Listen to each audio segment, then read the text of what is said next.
आज हम बड़ी ही इम्पोर्टेंट चीज डिस्कस करने जा रहे हैं। आ, पेपर 2 हम डिस्कस करेंगे ऑर्गेनिक केमिस्ट्री का 5070 ओ लेवल्स। पेपर्स आपके बहुत करीब हैं। टोटल 18 से 19 दिन रह गए हैं। तो मैं आपको टॉपिकल करवा रहा हूँ। It will help you a lot, इंशाल्लाह इंशाल्लाह इंशाल्लाह। तो पास पेपर्स मेरे सामने हैं। स्क्रीन आपको शेयर हो रही है। तो इसमें आई एम स्टार्टिंग फ्रॉम, आप देख लो कि दिस इज विंटर 2025 पेपर 21। सही है। हम सिर्फ ऑर्गेनिक का पोर्शन करेंगे ताकि आपका ऑर्गेनिक केमिस्ट्री पॉलिश हो जाए। ओके। सो यहां से ये पूछ रहा है कि ethene is use to make the polymer that is, बल्कि ये क्वेश्चन यहां से शुरू हो रहा है, क्वेश्चन नंबर 7 से। Ethene is use to make ethanol and polyethene. Figure 10.1 shows the displayed formula of ethene. Alkenes such as ethene are manufactured from hydrocarbons such as C12H26. Name this process. देखो, it's a large molecule. Large molecule से ethene बन रहा है। Large molecule से ethene बन रहा है, तो ये तो वही है ना कि बड़ा मॉलिक्यूल जो है वो टूट गया, छोटे मॉलिक्यूल बन गए। And this process is known as cracking. याद आ रहा है ना आपको? क्रैकिंग में क्या होता है कि एक बड़ा सा मॉलिक्यूल टूट जाता है और छोटे छोटे मॉलिक्यूल बनते हैं, and that process is known as cracking. Simple सी बात है। Okay. Describe the condition, describe the condition used in the process. अब क्या कंडीशन इसमें यूज होती हैं, हमें ये पता होनी चाहिए बात। अगर आपको याद हो, मैंने आपको बताया था कि इसमें हम वो हाई टेम्परेचर यूज करते हैं, इसमें हम जो है वो कैटलिस्ट ऐड करते हैं। देखो, नॉर्मल टेम्परेचर पे क्रैकिंग इज इम्पॉसिबल। अगर आप कहो कि रूम टेम्परेचर पे क्रैकिंग हो जाए, इट्स इम्पॉसिबल, राइट? सो अब मैं क्या लिखूं यहाँ पर? High temperature. टेम्परेचर मेंशन करने की जरूरत नहीं है। टेम्परेचर आपको मेंशन करने की जरूरत नहीं है। आप लिखो हाई टेम्परेचर। ओके। और आप लिखो कैटलिस्ट। ये कंडीशन है इसकी। एक मैंने लिखा हाई टेम्परेचर, एक मैंने लिखा catalyst. Ethene reacts with steam to make ethanol. This is a reversible reaction. Okay. Describe and explain the effects of increasing the temperature on the rate of the forward reaction. चलो, organic की equation दी हुई है और पूछ वो कुछ और रहा है about the rate of reaction, लगेगा तो इसको भी डिस्कस कर लेते हैं। देखो, ये टेम्परेचर इंक्रीज कर रहा है और आपको तो पता है कि temperature is directly proportional to the rate of reaction. क्यों? क्यों? देखो, एक तो आप यहां बोलोगे, एक तो आप यहां बोलोगे कि रेट ऑफ रिएक्शन इंक्रीजेस। क्या कहते हो? रेट ऑफ रिएक्शन क्या होगा? इंक्रीज होगा। क्यों इंक्रीज हो रहा है? क्यों इंक्रीज हो रहा है? क्यों क्यों क्यों? क्योंकि टेम्परेचर बढ़ रहा है। तो it means that kinetic energy of the particle, kinetic energy of the particle वो इंक्रीज हो जाएगी। और जब kinetic energy of the particle increase होगा तो it means that effective collision क्या होगा? इंक्रीज हो जाएगा। और जब इफेक्टिव कोलिजन आपका इंक्रीज होगा तो ऑटोमेटिकली रेट ऑफ रिएक्शन क्या हो जाएगा? इंक्रीज हो जाएगा। सिंपल। डिस्क्राइब, अच्छा अभी मैं इसको छोड़ देता हूँ प्रेशर की बात। ओके, आगे चलते हैं। Ethene is use to make the polymer polyethene. This polymer is use to make plastics. Draw the structure of poly ethene.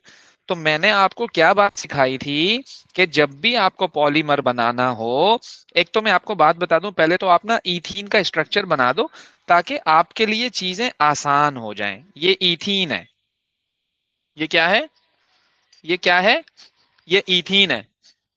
ये क्या है? ये इथीन है। तो जब आपसे इथीन की बात हो तो सबसे, यानी कि जब भी वो पॉलीमर की बात करें ना, तो आप सबसे पहले इथीन ड्रॉ कर लो। आपने इथीन ड्रॉ कर लिया, राइट? जब आपको मोनोमर पता लग गया तो पॉलीमर बनाना कौन सा मुश्किल बात है? पॉलीमर में तो हम सिर्फ ये करते हैं ना कि डबल बॉन्ड को सिंगल बॉन्ड बना देते हैं। अब देखना मैं क्या करूंगा। उसने बोला 2 रिपीट यूनिट्स बनाओ। उसने क्या बोला? 2 रिपीट यूनिट बनाओ। अब मैं आपको सिखाता हूं कि आप मोनोमर को पॉलीमर में कैसे बनाओगे। एक और चाहिए ना मुझे, ये लो मैंने एक और ले लिया। डबल बॉन्ड तो होता नहीं है इसमें, तो सिंगल बॉन्ड होता है। ये लो मैंने सिंगल बॉन्ड लगा दिया, ये लो मैंने सिंगल बॉन्ड लगा दिया और इनको आपस में कनेक्ट कर दिया।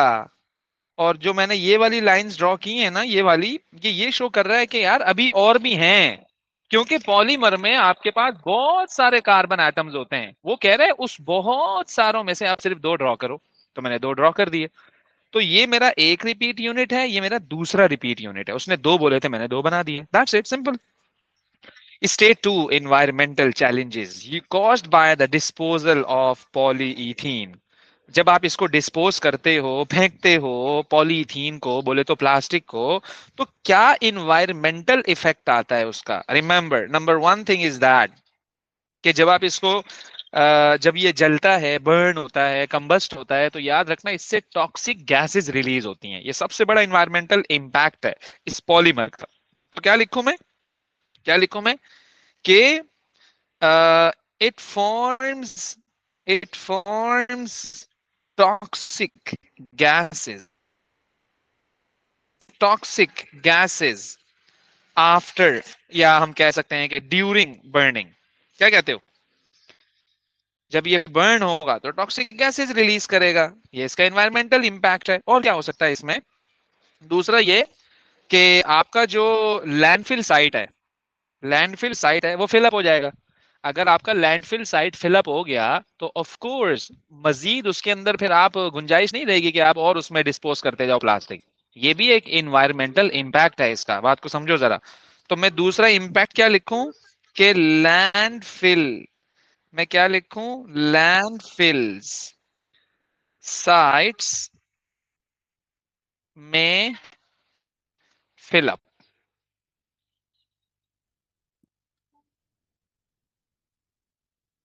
Okay, simple. Ethene reacts with hydrogen in the presence of a nickel catalyst. So explain why this is an example of an addition reaction. क्यों है addition reaction? अगर आपको याद हो, मैंने आपको एक चीज बताई थी कि जब भी आपका इथीन बोले तो इथीन का फॉर्मूला यही होता है ना, C2H4, है ना? आपने इसमें क्या ऐड किया? हाइड्रोजन। तो क्या बना, क्या बना? इथेन बना। मैंने आपको क्या बात बताई थी कि एल्कीन से एल्केन बनता है जब हम उसमें हाइड्रोजन ऐड करते हैं, ऐसे ही है ना? एल्कीन से क्या बनता है? एल्केन बनता है जब इसमें हम क्या ऐड करते हैं? हाइड्रोजन ऐड करते हैं। एल्कीन से एल्केन बनता है। तो कितने प्रोडक्ट बने? एक प्रोडक्ट बना। कितने बने? एक प्रोडक्ट बना। That's why this is an addition reaction. Addition reaction की सबसे बड़ी निशानी ये होती है कि उसमें एक ही प्रोडक्ट बनता है। Okay, so it makes only it makes only one product। और अगर वो एक ही प्रोडक्ट बनाए तो ये इस बात का प्रूफ है कि वो कौन सा रिएक्शन है? Addition reaction. देखो, अगर एक से ज्यादा प्रोडक्ट बने ना आपके पास, अगर एक से ज्यादा प्रोडक्ट बने ना आपके पास, तो मेरे भाई वो एडिशन रिएक्शन नहीं होता, याद रखना मेरी बात। एडिशन रिएक्शन की तो निशानी ही ये है कि उसमें एक से एक ही प्रोडक्ट बनता है, चाहे वो कोई भी हो। अब हाइड्रोजनेशन में, यानी जब हम हाइड्रोजन ऐड करा रहे होते हैं, उसमें क्या होता है? एल्कीन से एल्केन बन जाता है, लेकिन बन तो एक ही रहा है ना। तो जब एक ही बन रहा है तो इसका मतलब वो क्या है? जब एक ही बन रहा है तो इसका मतलब वो क्या है? एडिशन रिएक्शन है। दूसरा कह रहा है कि यार आप डिस्प्लेट फॉर्मूला बना दो प्रोडक्ट का। तो मेरे पास रिएक्टेंट कौन है? इथीन है। तो जब मैं इसका डिस्प्लेट फॉर्मूला बनाऊंगा तो क्या बन जाएगा? इथेन बन जाएगा। अब इथेन, एन, सिंगल बॉन्ड, तो ये देखो ना, मैंने सिंगल बॉन्ड बना दिया। एच एच एच एच और फिर ये एच, तो ये इथेन बन गया। डिस्प्लेट फॉर्मूला है। In displayed formula every bond must be shown. यही होता है ना डिस्प्लेट फॉर्मूला में। ओके, अच्छा आगे आइए जरा। Petroleum is a mixture of hydrocarbons most of which are alkanes. Okay, decane में 10, इथेन में 2, मीथेन में 1, पेंटेन में 5, टेट्राडीकेन में 14। Okay okay okay, deduce the molecular formula of tetradecane. अब आप बोलोगे यार सर आपने तो कहा था हमारे सिलेबस में 4 कार्बन से ज्यादा नहीं है। तो मैं तो अब भी कह रहा हूँ आपके सिलेबस में 4 कार्बन से ज्यादा नहीं है, लेकिन वो आपसे क्वेश्चन क्या कर रहा है आप ये देखो। वो आपसे सिर्फ ये पूछ रहा है कि इसका मॉलिक्यूलर फॉर्मूला क्या है। अब आपको तो जनरल फॉर्मूला पता है, और ये भी पता है आपको कि ये एल्केन है। कैसे एल्केन है? क्योंकि इसके आखिर में क्या आ रहा है? एन आ रहा है, एन। तो जब भी आखिर में एन आएगा आप पहचान लोगे, हाँ यार इसका तो जनरल फॉर्मूला है CnH2n+2। और और n का मतलब यहां पर उसने आपको बता दिया कितना है? 14। तो मैंने क्या किया, मैंने n की जगह वैल्यू पुट की C14। H 2n multiplied by 14 बोले तो +2। अब आप इसको सॉल्व कर लो। तो जब आप इसको सॉल्व करोगे तो आपके पास आंसर आएगा C14 और H30 या। तो सिंपल। तो मतलब कहने का ये है कि आपको मौलिक जनरल फॉर्मूला पता है, उसने आपको एन भी बता दिया कि यार टेट्राडीकेन का मतलब 14 होता है, आपने वैल्यू पुट की, आपके पास आंसर आ गया। क्या कहते हो? तो इसका उससे कोई रिलेशन नहीं है कि इसमें हमारे पास तो 4 कार्बन, वो सही है, बट ये क्वेश्चन किसी और चीज से रिलेटेड है। बात को समझो जरा। वो आपका कॉन्सेप्ट चेक कर रहा है कि बच्चे को क्या जनरल फॉर्मूला यूज करना आता है या फिर नहीं आता है। बात समझ रहे हो मेरी आप? State the name of the alkane in table 8.1 that has the highest viscosity। देखो मैंने आपको एक चीज बताई थी, विस्कोसिटी कब ज्यादा होती है? जब कार्बन ज्यादा होते हैं। सबसे ज्यादा कार्बन किस में है? सबसे ज्यादा कार्बन किस में है? ऑफ कोर्स सबसे ज्यादा कार्बन यही तो है। तो मैं बोलूंगा सबसे ज्यादा विस्कोसिटी किसकी है? टेट्रा। टेट्रा डीकेन में सबसे ज्यादा कार्बन एटम्स हैं। सिंपल। फिर पूछता है petroleum is separated into useful fractions by fractional. ये बताया था ना मैंने आपको कि यार आपने सबसे पहले ये याद करना है। मैंने आपको यही बताया था ना वर्कशॉप की फर्स्ट क्लास में कि आपने ये टेबल जरूर याद करना है। Explain how petroleum is separated by fractional distillation. अब वो आपको कह रहा है कि भाई आप एक्सप्लेन करो कि फ्रैक्शनल डिस्टिलेशन आप कैसे करते हो, चीजों को सेपरेट आप कैसे करते हो, कंपाउंड्स को सेपरेट आप कैसे करते हो। तो अब आपने यहाँ पे लिखना है दिस इज ऑफ 3 मार्क्स, तो आपको 3 पॉइंट्स इंक्लूड करने हैं उसमें। नंबर 1, नंबर 1, पहले तो हम क्या करते थे? हम उसको हीट करते थे। क्या कहते हो? हम क्या करते थे? उसको हीट करते थे। किस में? किस में हीट करते थे? यहाँ पर कुछ ऐसा बना हुआ होता था, बड़ा अच्छा सा नाम है, याद नहीं आ रहा मुझे। ऐसा बना हुआ होता था, फिर ये आपका कॉलम होता था इस तरह से, राइट। और जो है ना, यहाँ पे हमारा रिजर्वायर होता था, और यहाँ पे आपके pass on the basis of their boiling point separation हो रही होती थी। याद आ रहा है ना आपको? कुछ कुछ ऐसी डायग्राम होती थी। तो फर्नेस, यस, फर्नेस में हम उसे हीट करते हैं, जब वो वेपराइज होता है फिर हम उसको अपने कॉलम में भेजते हैं, then on the basis of their boiling point separation शुरू हो जाती है। तो अब मैं क्या लिखूं? तो नंबर 1 थिंग इज दैट कि आप बोलोगे पेट्रोलियम। आप क्या बोलोगे?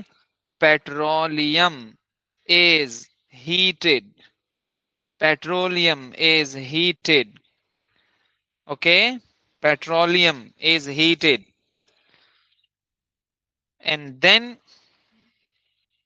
बल्कि मैं इसको यूं लिखता हूं कि using using fractionating column, using fractionate. फिर आप क्या लिखो कि then petroleum is heated. Petroleum is heated to vaporise, to vaporise. Okay, जब वो वेपराइज हो गया, जब वो वेपराइज हो गया, then it will be shifted to column where where separation would occur on the basis of boiling points, on the basis of boiling points। क्या कहते हो?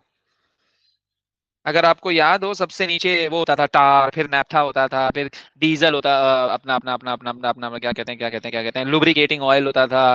फिर हमारे पास डीजल होता था, फिर हमारे पास कैरोसिन ऑयल होता था, फिर गैसोलीन होता था, फिर हमारे पास सबसे ऊपर रिफाइनरी गैस होती थी।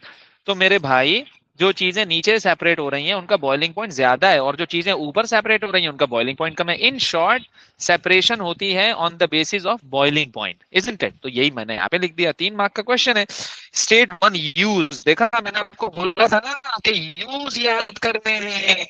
सही है, मैंने आपको ये बोला था यार, कैरोसिन ऑयल का ज्यादा पूछता है। लेकिन इसका मतलब ये थोड़ी कि आपको सिर्फ केरोसिन ही याद करना है, पार्ट ऑफ सिलेबस है सारी चीजें। लेकिन यहाँ पे पूछता है रिफाइनरी गैस का यूज, तो भाई वही तो गैस है जिससे आप खाना पकाते हो, तो मैं क्या बोलूंगा? Cooking cooking cooking cooking cooking, decane is in the naphtha fraction state one use, again use पूछ रहा है आपसे यार। तो ये यूज होता है, ये यूज होता है केमिकल, ये यूज होता है या आप इसमें यहाँ पे लिख दो, it is used in feed stock, right, okay. भाई यूजेस तो रटता है ना यार, आप याद करोगे ना इन यूजेस को, अगर आपको याद होगा तो आप लिख दोगे, नहीं होगा तो आप नहीं लिख पाओगे। It's a very simple concept. याद करने वाली चीज आप याद करो, ये तो ज्यादा आसान है ना, क्या कहते हो? याद करने वाली चीज आप याद करोगे भाई, ओके। चलें आगे चलते हैं। ये तो ऑर्गेनिक से रिलेटेड नहीं है तो मैं इसको स्किप कर रहा हूँ, ओके। और ओके दैट्स इट, राइट। तो हम इसको अभी नेक्स्ट क्वेश्चन हम करते हैं।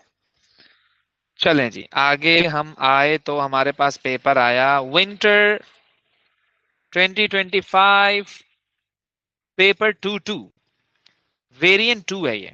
वेरिएंट 2 में ऑर्गेनिक से रिलेटेड जो क्वेश्चंस आए हैं, लेट मी सी कि वो क्या क्वेश्चन कर रहा है यहाँ पर। और okay, again the organic is starting from question number 7। कहता है पिट, PET is a polyester. It is a condensation polymer. Okay. अच्छा बच्चे अक्सर सर हम सर हमें कैसे पता लगेगा ये कंडेंसेशन पॉलीमर है, सर हमें कैसे पता लगेगा ये एडिशन है? देखो, जब डब्बे डब्बे नजर आएंगे ना तुम्हें, या इस तरह का C double bond O O नजर आएगा, तो आप बोलोगे कि ये कंडेंसेशन पॉलीमर है। और जब आपको ये ना नजर आए तो आप बोलना कि वो एडिशन पॉलीमर है, सही है। तो ये सबसे बड़ी निशानी है भाई, एडिशन पॉलीमर में आपको कभी भी ऐसा नहीं नजर आएगा यार, मतलब आप देखने से पहचान लोगे ना, ओके। तो कुछ चीजें ऐसी हैं तो देखने से बंदा पहचान लेता है, जरूरी नहीं है आप हर चीज को जो है ना डिटेल में देखो, साफ साफ नजर आ रहा है, साफ नजर आ रहा है, बिल्कुल क्लियर है कि ये कंडेंसेशन पॉलीमर है, ओके। सो इस name the two types of monomer shown in figure 7.1। तो मैंने आपको क्या सिखाया था कि जिसमें OH हो वो अल्कोहल होता है ना, यही बताया था ना। जिसमें OH हो, क्या बोला था मैंने आपको? जिसमें OH हो वो अल्कोहल होता है, और जिसमें C डबल बॉन्ड O और OH हो वो कार्बोक्सिलिक एसिड होता है। तो बस वो आपसे नाम पूछ रहा है, तो आप यहाँ पे क्या लिखोगे, उसका नाम लिख दोगे। तो मैं क्या बोलूंगा यहाँ पर, नंबर 1, देखो अल्कोहल तो है लेकिन इसमें 2 OH हैं, एल्कोहल तो है लेकिन इसमें 2 OH हैं, कार्बोक्सिलिक एसिड तो है लेकिन इसमें एक C double bond O OH नहीं है, दो हैं इसके अंदर। तो देखो मैं इसको बोलूंगा डायऑल, मैं क्या बोलूंगा इसको, डायऑल। और मैं इसको क्या बोलूंगा, डाई कार्बोक्सिलिक एसिड। अब आप बोलोगे एथेनोइक एसिड, प्रोपानोइक एसिड, या मेथनॉल, एथेनॉल, ब्यूटानॉल, पेंटानॉल, क्यों नहीं बता रहे पता है? इन्होंने डब्बा बनाया हुआ है, कार्बन तो डिस्क्राइब ही नहीं किए हुए। अगर ये लिखता वहां पे एक कार्बन दो कार्बन तो आसान हो जाता, उसने डब्बा बना दिया। मुझे क्या पता डब्बे में कितने कार्बन है, 10 हैं, 20 हैं, 50 हैं, 100 हैं, 2000 है, 3000 है, 5000 है, 1 लाख है, छोड़ो जितने भी हैं। जब वो डिस्क्राइब नहीं कर रहे तो आप क्यों कर रहे हो? क्या कहते हो? तो मैंने कार्बन ही नहीं लिखे, मैंने ये लिख दिया कि हाँ यार ये अल्कोहल है। तो आपने डायऑल क्यों लिखा? क्योंकि 2 OH लगे हुए हैं ना। अगर एक लगा होता तो मैं ऑल लिखता, ये डायऑल है। एक लगा होता तो मैं कार्बोक्सिलिक एसिड लिखता, लेकिन ये दो हैं तो मैंने डाई कार्बोक्सिलिक एसिड लिखा है। सिंपल है, सिंपल है। फिर पूछता है नेम द स्मॉल मॉलिक्यूल। वो तो पूरी दुनिया को पता है कि स्मॉल मॉलिक्यूल जो यहाँ से रिलीज होता है। देखो हमने एक चीज सिखाई थी आपको कि कंडेंसेशन पॉलीमर में जब दो चीजें ज्वाइन टुगेदर होती हैं तो पानी निकलता है, पानी निकलता है वहां से, वाटर निकलता है, वाटर। तो ये क्या है यहाँ पर, H2O, स्मॉल मॉलिक्यूल यहाँ पर क्या होगा, H2O। सर कैसे पता लगेगा? क्योंकि जब इसका OH और इसका H निकलता था तो H2O बनता था, तभी तो ये ज्वाइन होते थे, तभी तो ये ज्वाइन होते थे, क्या बोलते हो, है ना। तो हमारे पास पानी निकलता था। Draw the structure of PET। हाँ अब वो कह रहे हैं, अभी तुम कह रहे थे ना कि ज्वाइन करते हैं, तो बेटा आप ज्वाइन करके भी दिखाओ, हवा में फायरिंग नहीं करो, हवा में फायर नहीं मारने, ज्वाइन करके दिखाओ। कैसे करेंगे, कैसे करेंगे? मैंने क्या किया, मैंने मैं इसको 100% कॉपी पेस्ट कर रहा हूं। मैंने क्या किया, ये मैंने बॉक्स बनाया, और मैंने लिखा C डबल बॉन्ड OH, और फिर मैंने ये वाला मॉलिक्यूल बनाया, यानी कि मोनोमर बना, ये अल्कोहल है। थोड़ा सा साफ सुथरा बना देता हूँ। ये मैंने बना दिया अल्कोहल का बॉक्स, या like the monomer of alcohol, right. और अब मुझे इनको जोड़ना है, इनको जोड़ना है। ओके, ये लो, यही बना हुआ है ना ऊपर, या यस, ओके। तो कह रहा है दो रिपीट यूनिट बनाओ। देखो एक रिपीट यूनिट में ये दो चीजें होंगी, तो दो रिपीट यूनिट में चार होने चाहिए। अभी समझ आ जाएगा आपको, टेंशन नहीं लेनी सबसे पहले तो देखो, ये और ये, पानी निकल गया। क्या निकल गया? पानी निकल गया। पानी जब निकलेगा, इसको मैं थोड़ा डार्क कर देता हूँ ताकि डिफरेंशिएट हो जाएगा। ये डब्बा कार्बोक्सिलिक एसिड का है।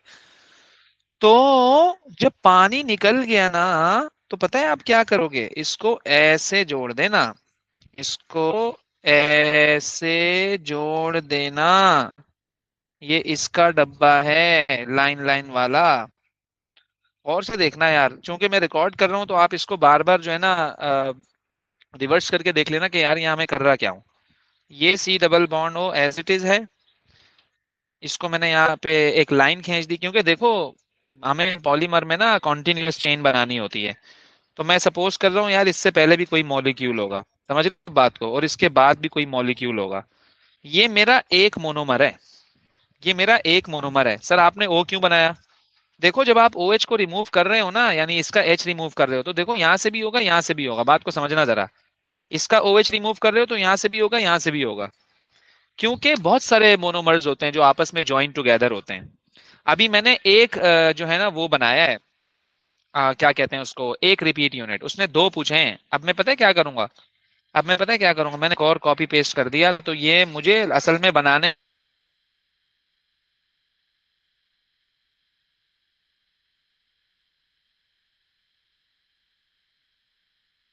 गए दो रिपीट यूनिट। क्या कहते हो? कॉन्टिन्यूअस चेंज शो करनी है? ओके, अभी कर देते हैं कॉन्टिन्यूअस चेंज शो। ये लो, तो एक रिपीट यूनिट मेरा आ गया भाई, एक ये आ गया, और दूसरा रिपीट यूनिट मेरा ये आ गया। तो दो रिपीट यूनिट उसने पूछे थे, हमने बना दिए। ये तो आपने अपने लिए वर्किंग की है, वो ये थोड़ी पूछेगा, वो तो आपको बोलेगा आप डायरेक्ट ये बना के दिखाओ। तो आपको समझ आनी चाहिए बात कि हम ये कैसे करते हैं। फिर बता रहा हूं, आप रिवर्स करिएगा इस वीडियो को, and again you have to see कि मैं क्या कह रहा हूं, किसका OH जा रहा है, किसका H जा रहा है, कैसे पानी निकल रहा है, कैसे आपस में जुड़ रहे हैं, एक रिपीट यूनिट का क्या मतलब है, दो रिपीट यूनिट का क्या मतलब है। तो आसान है, एक दफा कर लो। बार बार पेपर में ऐसा सवाल आएगा तो मसला खत्म हो जाएगा अल्लाह के हुक्म से, इंशाल्लाह। Okay, so state two environmental. अबे यार फिर वही बात पूछ रहा है, फिर वही बात पूछ रहा है। मतलब पिछले पेपर में उसने कौन से पॉलीमर का लफ्ज यूज किया था, जरा आपको दिखा दूं मैं कि मैं क्यों। देखो आपको मैं ये बताना चाह रहा हूं कि यार वो घुमाएगा ना, एक ही चीज को बार बार पूछेगा। अब जब आप पास पेपर करोगे ही नहीं, तो आपको वो तो नया लगेगा। अबे यार ये तो मुझे नहीं पता, आप स्किप कर दोगे। मैंने आपको क्या फॉर्मूला बताया? देखो तावीज क्या है, तावीज, एक तावीज अपने गले में बांधना है आपने। क्या? स्किप नहीं करना। उसके पीछे हाथ धो के नहीं पढ़ना, नहा के पढ़ना है आपने। समझो जरा मेरी बात को आप। उसने क्या यूज किया? पॉलीइथीन का इन्वायरमेंटल चैलेंज बताओ। यहाँ पे क्या पूछ रहा है? PET। ओ मेरे भाई, पॉलीमर कोई भी हो, इफेक्ट उसका सेम होता है। तो पता है मैं क्या करूंगा? पता है मैं क्या करूंगा? मैं पिछले पेपर में जाऊंगा, मैं पिछले पेपर में जाऊंगा, मैं बोलूंगा यार एक ही तो चीज है, उठाओ इसको यहाँ से, उठाओ इसको यहाँ से, कॉपी करो, और यहाँ पे लाके उसे पेस्ट कर दो। ओहो, यहाँ पे लाके आप उसे, बे यार, आप यहाँ पे लाके उसे क्या कर दो? पेस्ट कर दो। बड़ा सिंपल सा फॉर्मूला है, क्या बोलते हो? बड़ा सिंपल सा फॉर्मूला है। क्यों? क्योंकि मैंने आपको क्या बताया कि बात एक ही है लेकिन पॉलीमर दूसरा है। तो है तो पॉलीमर ना भाई, वाटर है, water water water. Water solid भी होता है, लाइक आइस भी होता है, लिक्विड भी वाटर ही होता है, वेपर भी वाटर ही होता है। तो है तो वाटर ही ना, like H2O will remain H2O ना। बात ये है पॉइंट वाली। Name one condensation polymer that is a polyamide.